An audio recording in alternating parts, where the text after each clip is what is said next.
Magandang araw po sa inyong lahat mga karibin natin at welcome back dito po sa ating munting channel Pinas News Review, kung saan re-reviewin po natin ang mga mahalagang balita dito sa Pilipinas. Mga simpleng komento sa mga issue dito sa Pinas. At eto nga mga karibin natin, nagkahamunan na. Ka-Eric na patayo habang nakikipagsagutan sa mga kongresista. Napikon na pinasight in contempt. Yan mga karibin natin, patungkol po riyan ang ating alamin mula po rito sa channel ni Pinas Watcher. Yan mga karibin, nasa description po ang full video link ng balitang ito. Subscribe na po kayo kay Pinas Watcher. Yan mga karibin natin. At kung bago ka pa lang at di pa po nakapag-subscribe sa ating munting channel, please don't forget to subscribe. At i-click na rin po ang bell notification para updated ka po sa lahat ng ina-uploads nating reaction video. At ito na nga mga karibin natin, sama-sama sabay-sabay po natin pakinggan, panoorin at bigyan ng reaksyon ang balitang ito. Ito na po.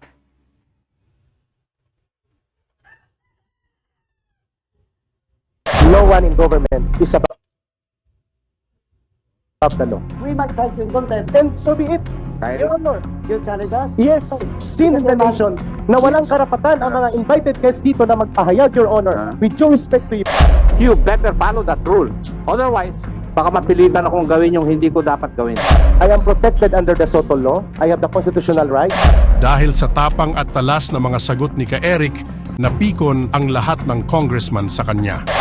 Sa simula pa lang ng pagdinig ng House Committee on Legislative Franchises, walang paligoy-ligoy at diretsahang tinanong ni Quezon Representative David J.J. Suarez kung sino ang sinasabi na taga-senado na siyang pinagbasehan ng komentaryo sa programa ng SMNI host na si Ka-Eric Celis tungkol ito sa umano'y 1.8 billion na travel fund ni House Speaker Martin Romualdez. National security issue kasing may tuturing ang impormasyong taga-senado ang naglalabas ng maling balita. Pero si Ka-Eric hindi pinangalanan ang kanyang source. Nagmatigas ito sa pagdinig at pinainit ang ulo ng mga congressman. Ang Senado, Kamara at Korte konforme kung ito.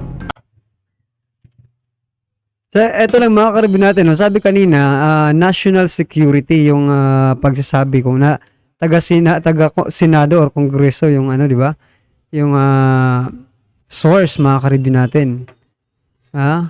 Pero eto lang, napaisip lang ako kanina mga karibin natin habang napakinggan ko yun. Kasi di ba, lumabas din yung sa Senado naman, di ba? Yung na may nag-leak, di ba, ng ano ng information, no? Doon sa Senado about doon sa CIF ni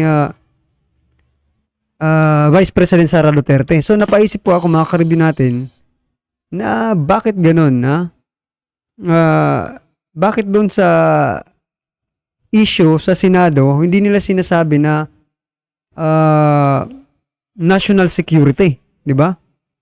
Yung pagpapalabas o pag-leak ng information. So dito naman po sa Kongreso, mga karibin natin, national security po, no? Itong sinasabi nila, mga karibin natin, na source ni Ka-Eric dahil nagsimula raw sa Kongreso mismo, mga karibin natin. So ang akin lang mga karibin natin, medyo ano tayo kasi, di ba? Dapat kung ganyan, kung may batas na ganyan, bakit hindi national security yung sinabi ng ano, di ba? Sa Senado, about sa CIF. Parehas lang naman di ba? Parehas lang naman na yung ginawa nila, di ba? Naglabas sila or may nag-leak ng information. Ay may kaugnayan sa national interest. Ani Ka-Eric not of national interest, nag-issue na kanyang kinasasangkutan at para lalong protektahan ang identity ng kanyang source. Tinanggihan ni Ka-Eric ang alok na pangalanan ito sa isang executive session. Para naman sa COMET, hindi pwedeng gamitin ni Ka-Eric ang SOTO law. Eric is cited for Mr. Chairman, may I be recognized? I ask the Sergeant of Arms to please take down. Nakangiti at mahinahon namang sumama si Ka-Eric Celis sa mga bantay, mananatili siya sa premises ng House of Representatives. Karapatan po ng mamamayan ang pinagtatanggol dito. Ang konstitusyon ay bahagi ng batas, pinakamataas na batas ng ating bansa. I will be detained for life, so be it. I will stand for my right. Otherwise, I will lose my right and the people's rights.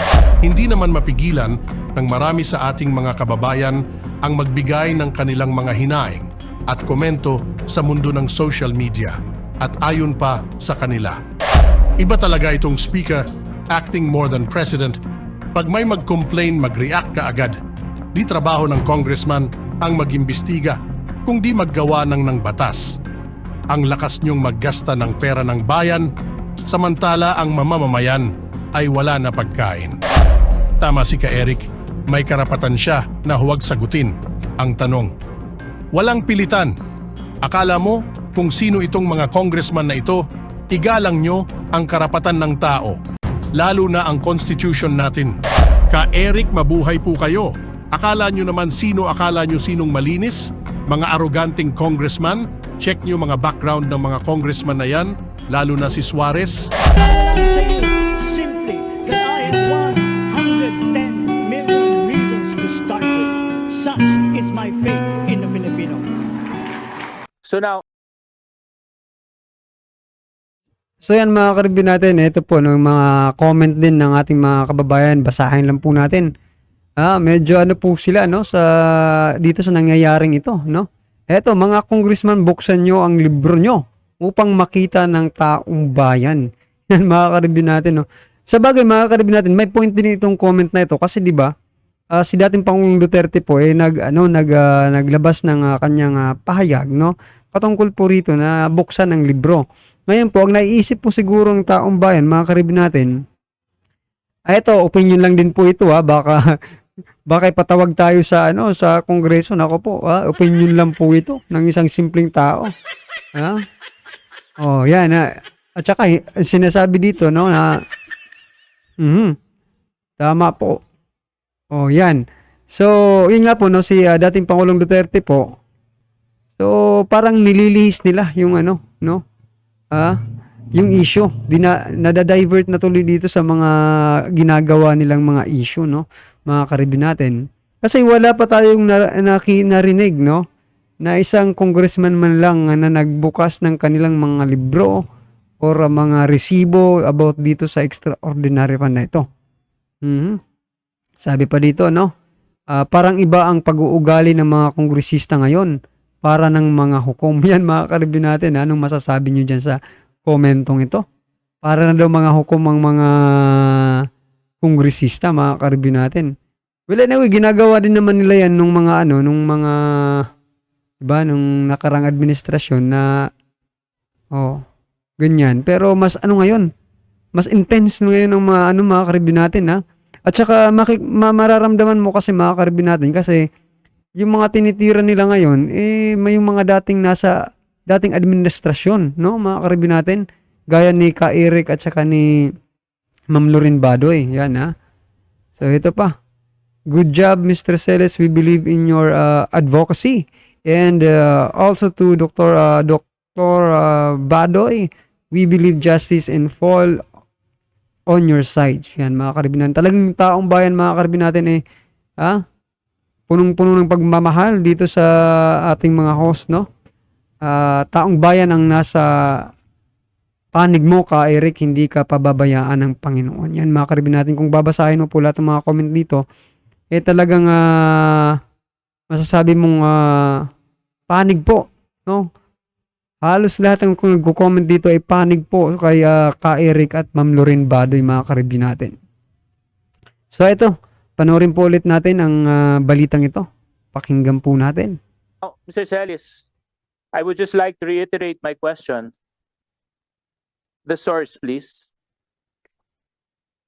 Mr. Chairman, honorable members of this committee, may I be allowed, please, to manifest a statement of clarification before I proceed to answer the question of Honorable Congressman J.G. Suarez, because I believe that the statement that I am going to make as an opening premise to the answer that I should be giving to the Honorable Congressman will settle everything and clarify before the nation a very important statement that I want to make. Mr. Chairman, may I be allowed, please?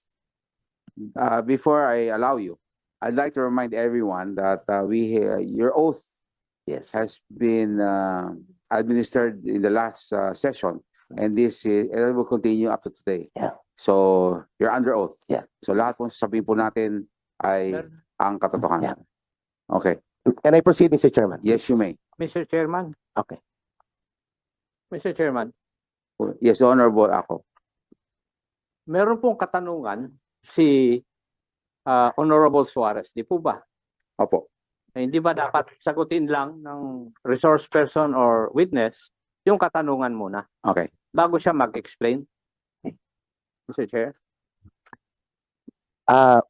Thank you for the reminder, Congressman Acop, sir. And to the members of this committee, I feel, and it is my right to state before this committee and the August Chamber of Congress, that this committee is not above the law. No one in government is above the law. We are a government of laws. I am protected under the SOTO law. I have the constitutional right. I requested per record that I may be given competent advice and assistance of a legal counsel, and such right is guaranteed by the Constitution. And such right is also stipulated clearly in Section 12 of the governing House rules pertaining to committee hearing and conduct of investigation. And even if I am not in a court trial, the right to seek out counsel advice and assistance from a counsel is a part of principle of due process, a principle guaranteed by the Constitution. And I believe before I'll answer any further question, may I manifest respectfully and humbly before this committee that all the statements, even after under oath, in the absence of competent legal advice and assistance previously, may be granted to be stricken off the record because I believe my constitutional rights were Mr. Chairman, violated. point of order. The answer and manifestation of Mr. Celes is out of order. Mr. Chairman, he is out of order because you cannot dictate in this house and you cannot move. Only members of you ask members of this house. Yes, I am explaining, sir. No, I am not moving. no, your manifestation is out of order. I am Do requesting. not picture No, I am about not the rules lecturing. of this I am committee standing and up for my right. Mr. I am standing up for my right. Remember, we might cite you in contempt. And so be it, Kaya, Your Honor. You challenge us? Yes, if What's that the will Mr. be Chair? sin in the Mr. nation na walang karapatan ang mga invited guests dito na magpahayag, Your Honor, with due respect to you. Mr. Chair. Mr. Chairman, Mr. Chair, I'm we're out of order. And what's the Mukhang pinatayan ng mikropono si si Ka Eric, mga ka-review. what's the position of the chair? Mr. Chair. Mr. Chair. Mr. Mr. Chairman, Chair. sandali lang po. Mr. Chairman. Eric, may I explain why yes, the Honorable Acop is recognized, and I understand yung sinasabi po ng ating mga ng ating bisita. Pero alam po ninyo, kung ang ginagamit niyo po ay yung hearing nung huli at wala kayong representasyon, hindi po namin kasalanan. Kasalanan po ng mga abogado ng SMNI dahil sila mismo on record ang nagsabi na they are here to represent SMNI and not the anchors because dumistansya nga ho sila. Ang sabi nila, hindi po namin trabaho ang bigyan ng representasyon ang angkor.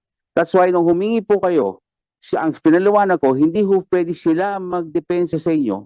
Dapat ho humingi kayo ng iba. Dahil hindi ho pwede sila ang magdepensa because they are on record. Under oath, ang sabi nila, kami ay abogado ng SMNI at hindi kami abogado ng mga angkor. Klaro po yan, Kyrick. Your Honor, if I may please. You're not allowed. I'm going, yes. to explain why I cite him out of order.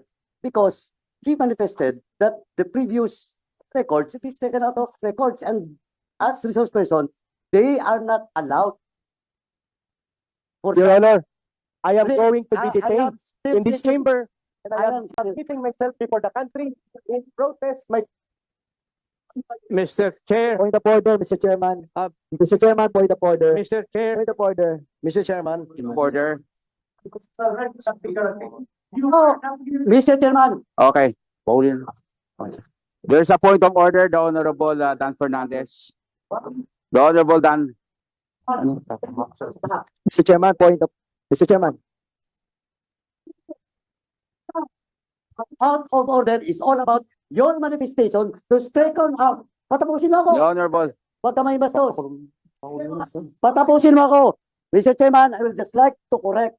I am not stopping him to issue statement. What I'm saying is, and what I'm pointing out over there is the manifestation that the previous statement, the previous record should be taken out of order. Mr. Chairman, Mr. Mr. Chairman. Allowed to do it. Point of order. Honorable Dan Fernandez. So the point of order. May we remind the resource speakers and the members of this committee to observe the proper decorum. Correct. If the chairman acknowledge a certain personality, let him speak and Yes. don't interrupt the Correct. the members of this committee while Correct. the member is given the right to speak. Maraming salamat po, Mr. Thank Chairman. you, the Honorable Dan Fernandez. Honorable Akop is recognized. Mr. Celis, please be reminded that in this committee and this house, we have rules to follow. Hindi po ba namin sinusunod yung mga rules? Matanong ko nga po. Yes, sir. I feel Oo, that and is my... I would like to remind you Mm. that these rules are supposed to be followed by members of this committee and by the witnesses or resource persons to be present. And one of these rules is that before you can speak, you ask permission from the chairman. Kami nga, hindi kami nagsasalita na walang permission yung chairman. You better follow that rule. Otherwise, baka mapilitan akong gawin yung hindi ko dapat gawin. Thank you. The Your Honor. Honorable. Mr. Chairman, Mr. Chair, Wait, I think the Honorable Ace Barbers. I was raising a point of order earlier, but I'm Congressman sorry, I Akop- didn't hear you that. It's Well, okay, my Mr. apologies. Chairman. Mr. Chairman, kasi gusto ko lang i-refresh yung memory ng ating resource person na no one is curtailing your right. In fact, kaya ka nga nandito, binibigyan ka ng panahon, ng oras para magsalita. But do not play to the crowd saying that your rights are violated in this committee. It's not. Tayo ay nasa demokrasya, di ba? I believe you were a former member of the NPA. Eto lang no, mga karibin. Ang mahirap lang po dito sa Kongreso, mga karibin natin. Kasi, di ba, talagang sasagutin mo lang yung kanilang katanungan at hindi ka po nila bibigyan ng extra oras para mag-explain, no? Di ba, sabi nga kanya ni Congressman Akop na, na, di ba, magpapaalam muna sa chairman. So yun nga po yung sinasabi ni Ka-Eric din kanina na hindi pinapayagan na mag-explain sapagkat kung ano yung itanong sa'yo, yun lang dapat ang sasagutin mo, mga karibin natin, tapos wala na. So yun siguro yung pakiramdam ni Ka-Eric, mga karibin natin, no? Na hindi niya ma-express talaga yung sarili niya. Di ba? And alam mo kung ano yung pinaglalaban natin dito, di ba? So, never, ever insult the committee, much more any of the members of this committee. Kasi medyo yun ang affront. Yun ang affront sa amin. And do not challenge us to do what we feel is right to do to you because you might not like it. I am just going to remind him of that, Mr. Chair. Thank you. The Honorable Ace Barbers. Any Mr. other Chair. member that would like to speak? I believe that this is an aid or an inquiry in aid of legislation, and resource persons should be reminded that they should observe proper Correct. decorum. I'd just like to remind all the resource persons that under Section 11, this inquiry, or for that matter, Congress has the power to contempt. The committee may punish any person for contempt by a vote of 2/3 of the members present, there being a quorum. And there are 6 grounds for contempt. One of which is letter E, acting in a disrespectful manner towards any member of the committee or any misbehavior in the presence of the committee. So, Mr. Chair, we do not want to cite a resource person for contempt. Kaya nakikiusap kami sa iyo, Ka-Eric, na kung pwede, please respect this committee and observe proper decorum. Nasa rules po natin na you cannot speak if you are not recognized by the chair. Actually, naka-strike one na po kayo ka Eric. Kanina, you were not recognized by the chair but you kept on talking. So again, may I advise ka Eric, we are not suppressing your rights, but also respect this committee and observe proper decorum. Thank you very much. Mr. Chair, if I may continue. There was a question raised by the Honorable Suarez. Alam po ninyo kay Eric, kung meron po kayong karapatan, may karapatan din pong committee. Lahat po tayo may karapatan dito. So ang tanong ho, yes or no? May tanong ho si Congressman J.J. Suarez. Huwag na ho natin pahabain. Yes or no? I will refuse to answer, Your Honors, not because I disrespect this committee, but I will invoke my right guaranteed by the Constitution because I believe this committee cannot be above the law, especially the Constitution. Can I just Honorable raise, J.J. Suarez. what right is that you are invoking, Mr. Celis? The Bill of Rights. The Bill of Rights guarantees me for the guarantee of due process and even the Soto law and even the House rules. Yes. Constitutionally guaranteed rights, Your Honor, Mr. Yeah. Chairman, cannot Mr. be violated by any branch of the government. Ka Eric, may katanungan. Is that Mr. clear? Mr. Chair- Alam po ninyo, ka Eric, meron ba kayong kasamang abogado na yun? May I answer? Opo. That's why I am requesting since last hearing that I may be given the counsel. Now, Alam po I will ninyo, hire, Alam niyo, if you keep going back, last year, ang tanong ko na yun. I will hire Attorney Mark Tolentino and Attorney Rolex Soplico as my personal choice Okay. to do So, legal counsel. Everything that you say now is guided by your lawyer, who's also here. Not yet, sir, because they are not, Mr. Chairman, permitted and granted authority to be recognized as my legal counsel. That's why I'm requesting. I'm hiring today, this afternoon, Attorney Mark Tolentino and Attorney Rolex Soplico.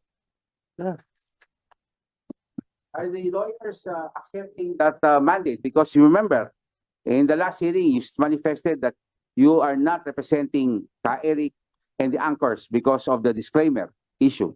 Are you accepting? I'm accepting, Your Honor. Attorney Rolex Suplico. I am accepting, Your Honor. Okay, so thank you very much. So everything that will be said, no, Ka Eric, may abogado na po kayo. Yes or no? May I request again, Yes. Congressman Honorable J.D. Suarez to rephrase the Mr. Chair. question, Ayun. please.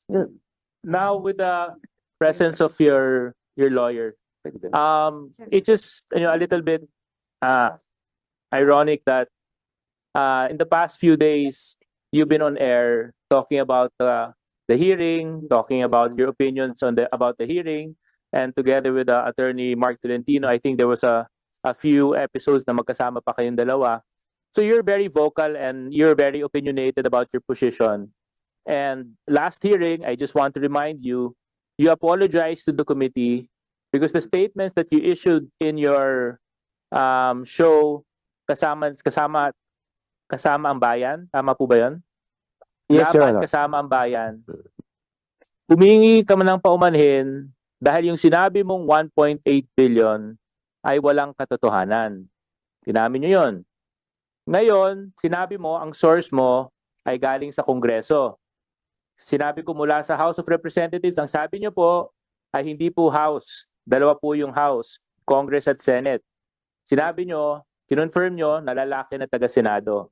Ngayon po, naglabas na po ng statement, mismong Senate President na ang nagsasabi, hindi na ito nanggagaling sa amin, although I am pressing hard that I want you to reveal that source because we want to find out the truth.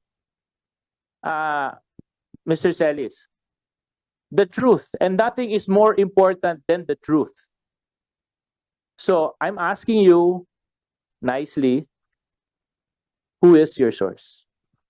May I qualify, Your Honor, Mr. Chairman, may I be allowed to speak? Yes, but before that, I'd like to remind you and the lawyers that under Section 13, the participation of counsel in this hearing for the witness during the hearing and while the witness is testifying shall be limited to advising the legal rights of the witness. Is that clear, Attorney Tolentino and Attorney Suplico?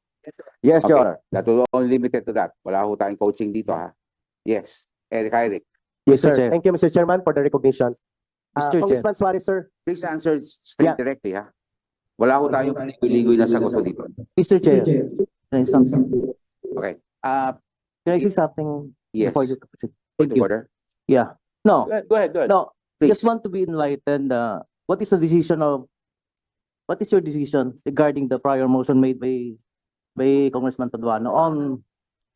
Well, the There's a motion was motion, a there's a point of motion. order. No. He only made the point of order. So he was declaring him out Thank of you. order. Thank you. Thank you.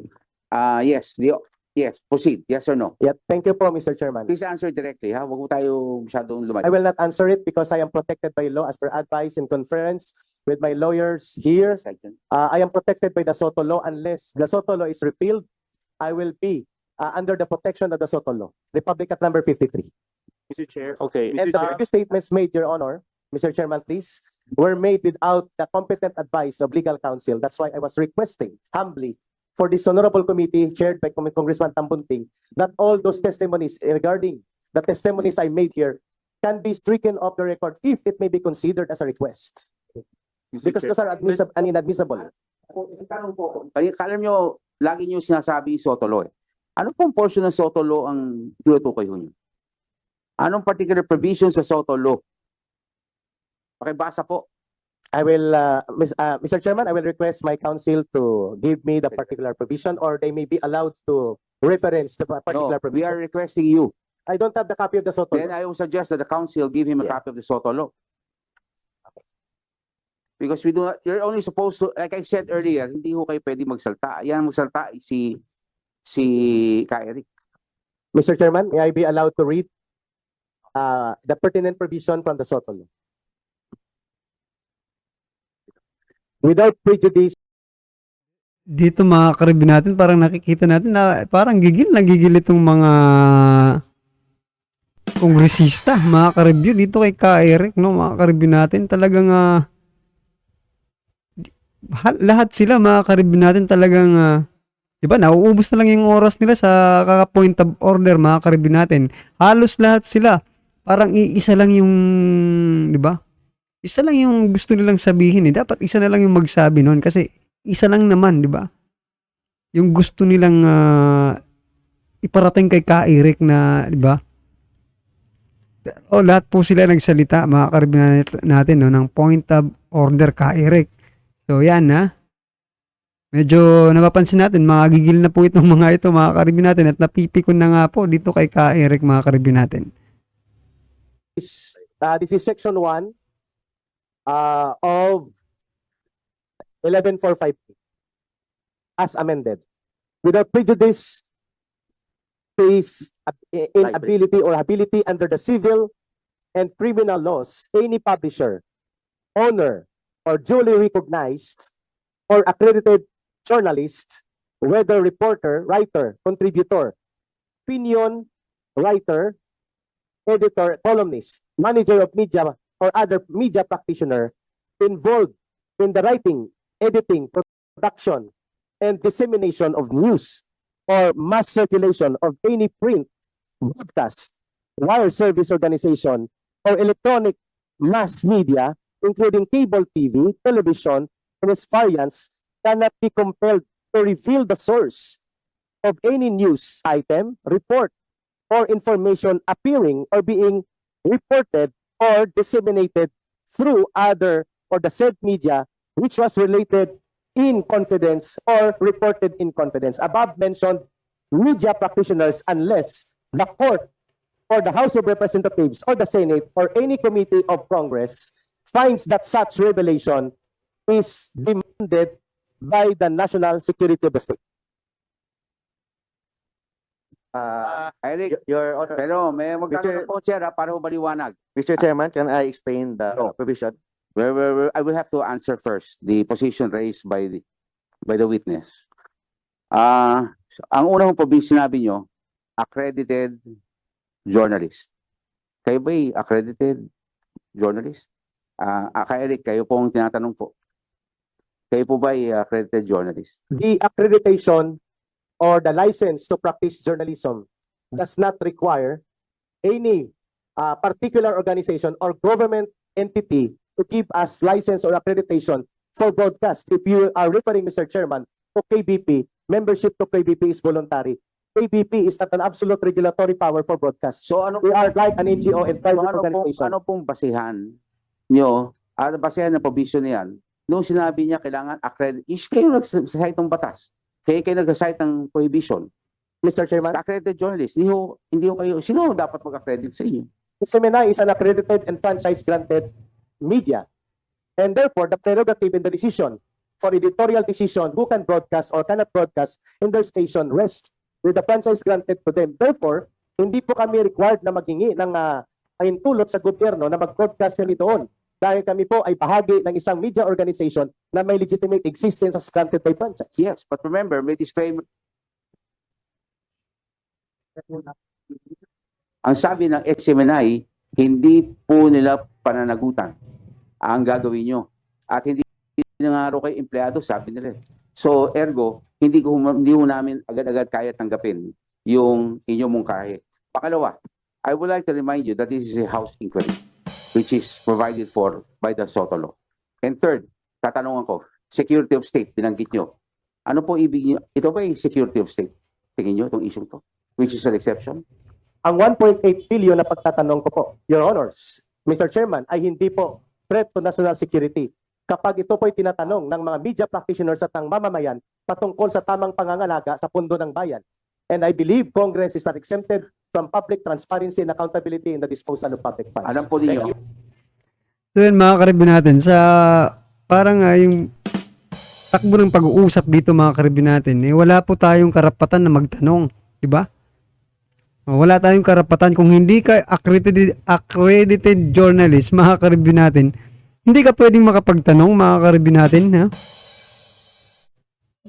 Paano yan, ha? Napakarami pong vloggers, mga karibin natin, na hindi naman accredited ng, diba? Gaya natin, mga content creators, mga karibin natin, na hindi naman po mga journalist, no? Gaya ni Ma'am Naharlika, mga karibin natin, at yung iba pa, nagtatanong po, no? Sa gobyerno. So yan, mga karibin natin, ano man po ang inyong reaksyon dito sa naging balitang ito, no? Medyo mahaba pa po yung pero ang point lang po dito mga karibin natin may parang 'di ba kung magtatanong tayo sa sa gobyerno about sa tax natin mga karibin natin kung saan napunta, no, parang meron mayroong nangyayaring sinasabi na nga ng iba ano ba tayo ngayon na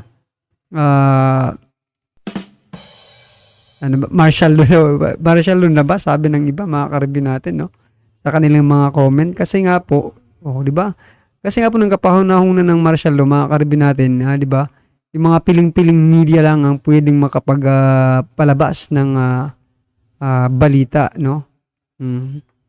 Pero ngayon mga karibin natin di ba, marami na pong social media platforms na pwedeng gawing medium para ipahayag ang sariling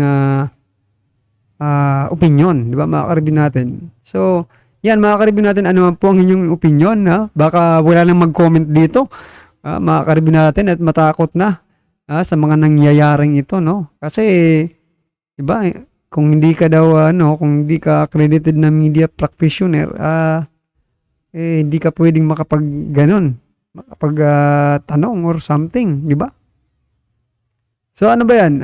Ano man yung komento mga karibin natin, comment lang po sa baba para at isa lang po ng ating mga kababayan ang inyong pong reaksyon patungkol po rito, right? Alright mga karibin natin, kung bago ka pa lang, di pa po nakapag-subscribe sa ating munting channel, please don't forget to subscribe at i-click na rin po ang bell notification para updated ka po sa lahat ng ina-uploads nating reaction video, at huwag din po kalimutan mag-subscribe kay Pinas Watcher. Yan mga karibin natin, nasa description po ang full video link ng balitang ito. Subscribe na po kayo, Pinas Watcher. Maraming salamat po